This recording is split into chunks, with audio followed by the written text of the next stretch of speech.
Hey everybody, Bennett for the Bonehead podcast, and I thought we'd take a bit of time and have a look at another Touchline Tactics article. We've already had a look at Imperial Nobility, we've already had a look at Black Orcs, and now we've got another juicy team, and this is a team I think we're going to have to bring back to the Bonehead Championship because they play in a very potent and powerful way. And of course, I'm talking about lizards. Okay, so let's jump on to Warhammer Community and have a look at the article. Eeny, meeny, miny, this button here.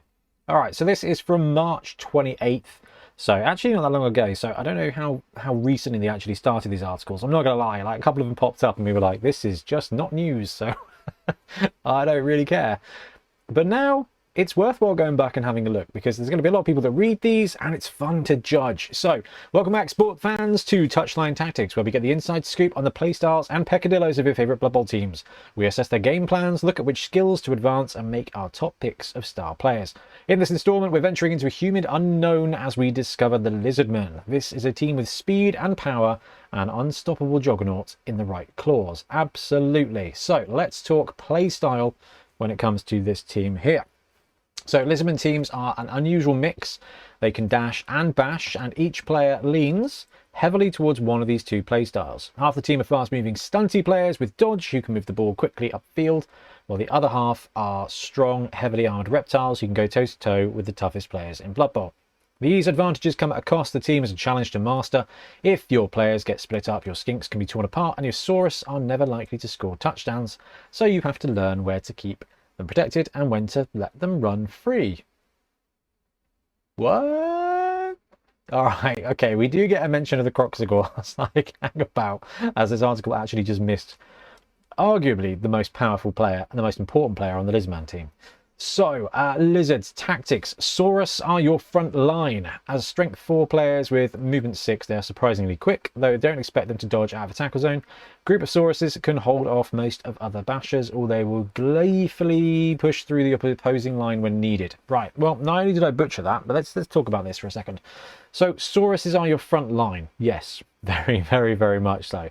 Let's face it, if you're running Lizards, you want to have 6 Sauruses and a Kroxigor as your front line. Do you know what? Maybe you only put 5 of them on the line. Maybe you only put 5 of them on the line, and you put the the other 2 back as like linebackers. That is a ton of strength, and we saw this when we looked through the Touchline Tactics for Black Orcs. And if you played Black Orcs and played, there's a similarity in the way the team is brewed up. The difference here is that Sauruses are movement 6, which is phenomenally fast for a strength 4 player. Yes, their edge is 5+, which is trash, and they're not ever likely to be dodging, but the mixture of that high speed, because movement 6 when you're strength 4 is fantastic, and a single Saurus can probably get a 2-die block in most situations, and you've got 6 of them. So it makes it really, really, really tough, and they are quite dominant. Skinks are fast and nimble, and the scorers on your team, stunty and dodge, make them hard to lock down, and they can take advantage of gaps in the enemy defense. The downside is their fragility. If they do get caught out, make sure the stretchers are ready. Yeah, I mean, I love skinks. They're fantastic. Movement 8 is wonderful. I mean, that combination of stunty and dodge with edge 3+ means that they're just basically edge 3+ everywhere with an integral reroll, which just means that they are so useful. And the fact they're strength 2 is not as much of a limiting factor. Some of the best players in this game, i.e. gutter runners, are strength 2.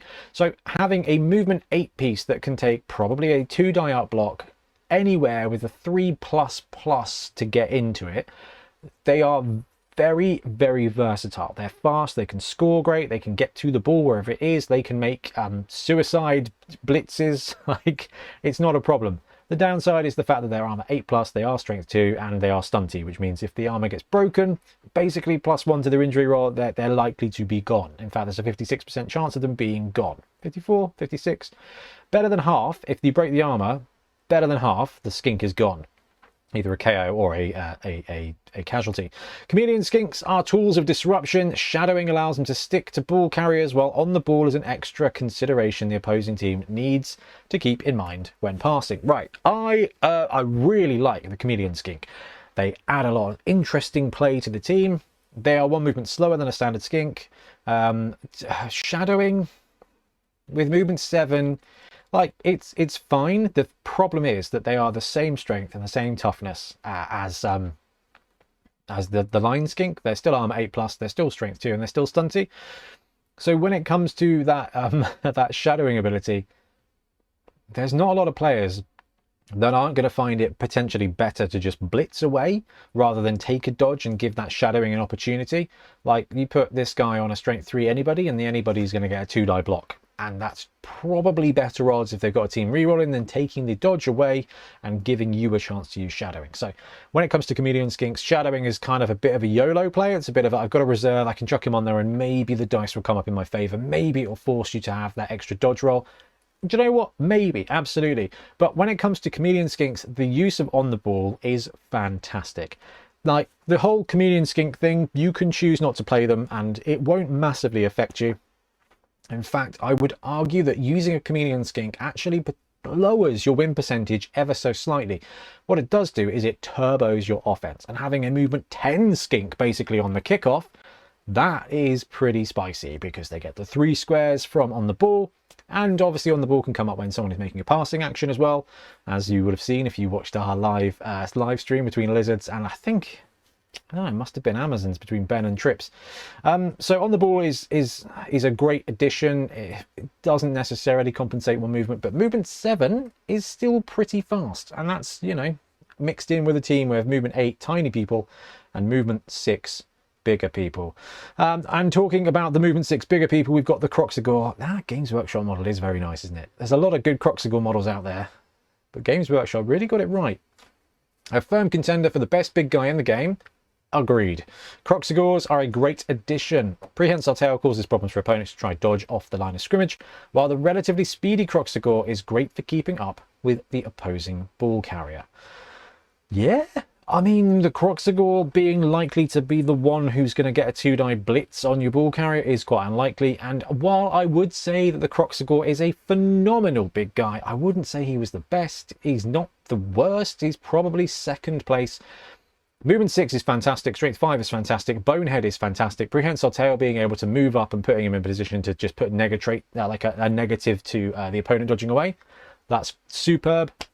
When you are taking a risk with a blitz on a big guy, you want to really capitalize on it. So I think a slightly better big guy would be one that has Frenzy. It's a little bit less reliable probably, but you're kind of like trundling in there and getting a 4-die block instead of a 2-die block, because on this roster here you've got all the Sauruses. So if you're looking for a 2-die blitz, you've got 6 other players probably on the pitch with the same agility, the same movement, and strength 4 to strength 5 most of the time is not a huge difference maker.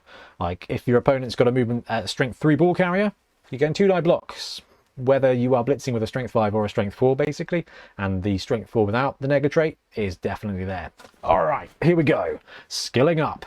Saurus. Block should be the first skill that every Saurus takes, as it lets them leverage their strength. After this, a few options: Mighty Blow for added damage, Guard to support other Sauruses, Break Tackle to give a bit more mobility, or Tackle to pin down agile teams. Right, as boring as it is, a block Saurus is potentially just the best thing.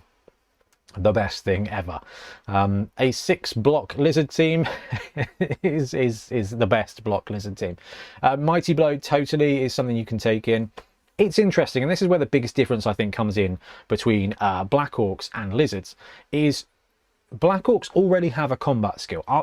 I'm not going to argue with you. Brawler is worse than Block, but Brawler is significantly better than nothing. And the Sauruses, despite being 50% faster, have got nothing. So when it comes to taking a combat skill, the Sauruses really, really, really need it. So you have to go block, block, block, block, block, block, basically on your Sauruses. When it comes to your Black Orcs, they've already got Brawler. So actually taking Guard first, taking Mighty Blow first, is something that you can do, and then just put block onto Blitzers. When it comes to Sauruses, I think block is just the best skill out there, and then potentially Mighty Blow. There's an argument that you take Mighty Blow first because it gives you a better chance of breaking armor and therefore a faster progression rate for SPP. But block works on every single turn of the game. It's defensive and it's offensive, which is what makes it better. Now, the break tackle bit, break tackle gives you +1 to dodge away when you are strength 4 or less, which is going to give your Saurus a 4+ dodge into the open field. I cannot, for the life of me, think why you would ever do that instead of block. Or Mighty Blow, or Guard. That is just... In the old edition, It was pretty sweet. It made them Edge 4, which would have given them a 2+ dodge. That currently is not a good idea. Tackle, fine, but again, block is... 1 tackle instead of block is reasonable because at movement 6, if you use him just as like a sweeper, that can be quite good. But yeah, break tackle, don't do it. Don't do it. I just don't do it. Right, Skinky Skinks. Ooh, wrong button there. Wrong page. Escape and press 2. So Skinks. There are 2 common skill paths for Skinks. The first is defensive, such as sidestep and jump up, which can help out with inevitable punching. The second path includes sure feet, sprint and sidestep to help score touchdowns. Skinks. Skinks are really interesting in that they are one of the few players in the game that just straight up don't need any skills. They don't need them. What they would love is a bit of block or a bit of wrestle or a bit of dauntless or a bit of, no, not tackle, but a bit of sure hands. Like potentially they want general skills. They don't need to be particular. They don't need anything else. Sidestep is reasonably useful. Jump up is reasonably useful. Sure feet, sprint, sure. Like you can help brew up a one-turner. Totally reasonable thing to do. The best thing for Skinks is to hope they live long enough to to take a movement up at 18 SPP, and then after that you can do more stuff. But Skinks, they're not long for this world. They've already got dodge, so the best thing you can do is save up and potentially take block. Now the cool thing about this edition, you got random skill up, so it's not the worst thing in the world to take a random general on a Skink. They're cheap, they are replaceable, and there's not a lot of skills that when you're movement 8 are bad, right? Block is great. Wrestle, blodge, movement 8 strength 2-piece, winning. Wrestle, great. He becomes your cage diver. Sure hands, okay, he becomes your ball collector. Like, there's a lot of good stuff you can do there. Fend is bad, but shadowing at movement 8 is significantly better than movement 7. So even shadowing is not too bad. Pro is going to be useful as well. So when it comes to the Skinks, if you absolutely positively need to take an edge skill, then yeah, I think sidestep or sure feet or sprint are probably the best ones to do. It gets you a little bit extra speed. If you want to be scoring more touchdowns, then sprint is the one for you because it turns your movement 8, 9, 10 piece into 8, 9, 10, 11, which is faster than 10. But do you really need to be faster than 10? This is coming from me, a Skaven player, who's all of my gutter runners are movement 11 because of the way I play. But I mean, movement 10 is is much movement. So yeah, when it comes to Skinks, random general, saving up for block is great. But yeah, I mean, you don't need it. You don't need it. And you would have seen that if you watched the Bonehead Championship with them in as well. Chameleon Skinks. Though they can be developed the same way as a normal Skink, diving catch and catch are an alternative option, which utilises on the ball for a more reliable catcher. Yeah, actually, catch on a Skink is not bad as an edge skill. To collect the ball. Then you kind of got a Chameleon Skink who uses on the ball to get the ball and hands it off to the catch piece. That's cool if you're running Chameleon Skinks. Now the thing about Chameleon Skinks is that they are passing 3+ and they do have passing access, which gives them, do they have passing access on a general? Let me just quickly check that. But the fact that they've got passing access at all means that you kind of do have a little option there to brew them up as a bit of a passing team. Like, it's not really a good plan, it's definitely suboptimal, but the nugget is there. They passing's on a secondary. I got excited. They do have passing 3+, but yeah, I mean, you could save up, take a bit of accurate, and then start pass 2+ing with your Chameleon Skink. There's a dream there, but it is a suboptimal dream, but it could be quite fun. When it comes to Chameleon Skinks, though, they're already brilliant at doing what they're doing. Sure hands is the dream, because then you've got your ball collector, moves 3 squares, sure hands up, moves it up 7 squares, hands it off to another dude, and off you go, if you're running your lizards that way. All right, Kroxigor, break tackle allows your Kroxigor to use its speed more often. Break tackle, as we've discussed, is going to add +2 because he's strength 5, but that's going to give him a 3+ into the open field, dodge, and the Kroxigor has got loner. So don't do it. I just don't think a 3+ that you can only re-roll 50% of the time. So you're going to have to activate not Bonehead, then you're going to have to actually make the 3+ dodge, and then if you fail the 3+ dodge, you're going to have to make the 4+ loner to get a chance to re-roll the 3+ dodge, and your re-rolls are very expensive in this team anyway. Do you know what's better? Guard. Guard on a Kroxigor is fantastic. Brawler is being recommended here, and I don't mind that. Grab's quite good as well, because you've got this team of strength 4 bashers. Remember, the rest of your blockers are going to be getting block. The Kroxigor wants block. That's his favourite thing to do, but if you can't wait, then actually taking Guard's great, especially with the best way to run the Kroxigor, which is to get him in a bit of a mosh pit. If he's got Guard as well, and he's going to be in the mosh pit, that's fantastic, because Guard and prehensile tail means that anybody standing next to him is going to be in a bit of a challenge, which is great, and that's what you want. Best thing you can do with something like a Kroxigor or the Rat Ogre is, if you don't want to take the offensive block with them, you take a move. The benefit of the Krox is that Bonehead means he's 2+ moving, so he can move in there, and if you don't want to take the risky 2 die, you move the Krox in, you put his prehensile tail on there. That's going to turn most 3+ dodges into 4+ dodges, your 2+ dodges, which you think are automatic, into 3+ dodges, which are going to fail twice as much. And then you've got the 1, 2, 3, 4, 5, 6 other strength 4 pieces that have probably already got a 2 die block. You've got a bit of Guard in there to make them strength 5. If you're coming up against strength 3 team, that's going to allow you to start at just keep farming 2 die blocks. Krox Guard, if you can't save for block, if you don't want to wait that long, Guard is going to be so good, because it's just going to mean that your Sauruses and your other players get better blocks all of the time, or just that's really beneficial. All right, let's have a look at some star players that they recommend. Ooh, spicy. Zolcath the Zote at number 5. Zolcath is just like a Kroxigor, Mighty Blow +1, Prehensile Tail and Strength 5, with the added benefits including Disturbing Presence, Juggernaut, while lacking the Bonehead Nega trait. I agree. I'm pretty sure Zug can play for them as well, and I think Zug is cheaper than Zolcath. But I mean, it's one of those situations where you are choosing a player that Mighty Zug is block loner, strength 5 at 220, and Zolcath the Zote is 230 with Juggernaut. So yeah, no, Zug is better than Zolcath in this one, but it's a great model. Estelle is interesting. Glottal Stop is another big old, right, this is interesting. So Estelle is clever. The thing is with the lizards though, you're not often going to be down a huge amount of TV. It's quite a resilient team. You're going to be out of Skink, and you're probably going to get a Journey Skink in there, and it's probably not a leveled up Skink, so you're probably going to keep about the same team value. So you're not often going to be punching down unless you're in like a volatile deep league. Estelle, being a little dodgy guardy piece, makes Estelle a fantastic. Her Baleful Hex special rule can disable a key opponent at a perfect moment. Yeah, I mean, Estelle is fun to play with. The Amazon team dropped probably the most fun star players that we've had recently. Glottal Stop, give it Frenzy and Strength 6. Now you are talking. I think he's quite expensive, but that's what we were saying earlier, is if you're going to be blitzing with a big guy, if you're going to risk your blitz with a big guy, on, you know, rolling the 1 on Bonehead, actually having Frenzy makes the upside just juicier. So Glottal's good for that. Boa Constrictor, Hypnogaze, Dodge and Sidestep. Yeah, I mean, they're all very thematic, but the Drool and Dribble are what you want here. This pair can deal out a lot of hurt with Drool's Stab and Dribble's Dirty Player. The A Sneaky Pair special rule adds insult to injury rolls. Drool and Dribble are great because they're a 2-for-1. You get 2 extra players, and if you're down, you can kind of get the numbers for that.